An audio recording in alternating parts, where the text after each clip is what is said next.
Placenta previa means placenta first, because the placenta is the first thing within the uterine cavity.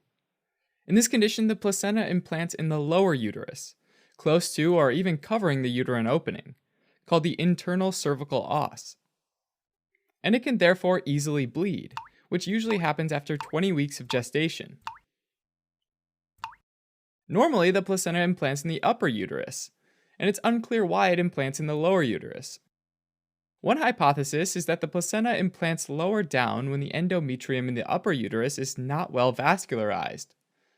In fact, endometrial damage from things like a previous cesarean section, an abortion, which could be induced or spontaneous, uterine surgery, and multiparity or multiple pregnancies can all decrease vascularization and increase the risk of placenta previa. In other cases, risk factors for placenta previa include having multiple placentas or a placenta with a larger than normal surface area, which can both actually happen with twins or triplets, as well as maternal age of 35 years or more, intrauterine fibroids, and maternal smoking. Placenta previa is classified by how close the placenta is to the cervical os. It can be complete, where the placenta completely covers the cervical os, partial, where the placenta partially covers the cervical os, or marginal, where the edge of the placenta extends to within 2 centimeters of the cervical os. As the pregnancy progresses, the lower uterine segment grows.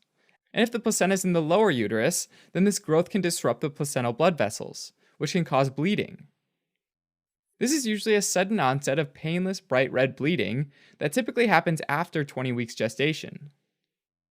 The amount of bleeding can vary, and it can be intermittent or continuous, sometimes increasing during labor because of uterine contractions and cervical dilation. Complications on the maternal end are related to the amount of blood loss, and fetal complications can include hypoxia and preterm delivery.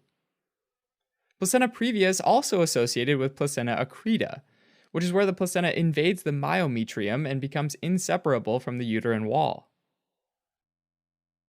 Placenta previa is often diagnosed during prenatal ultrasounds, but occasionally it's not recognized until cervical changes during labor cause bleeding to happen.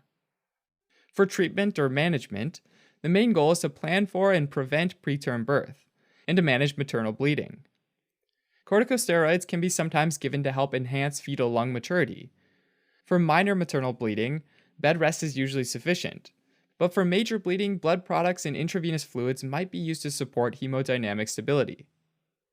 In some severe cases, where the maternal hemodynamics are worrisome and the fetal heart rate tracing shows signs of fetal hypoxia, an immediate cesarean section can be performed.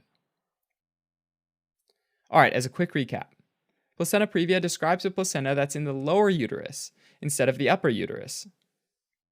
The internal cervical os might be covered completely, partially, or marginally, and this can cause bleeding that's painless and bright red, and can increase the likelihood of a preterm delivery and fetal hypoxia.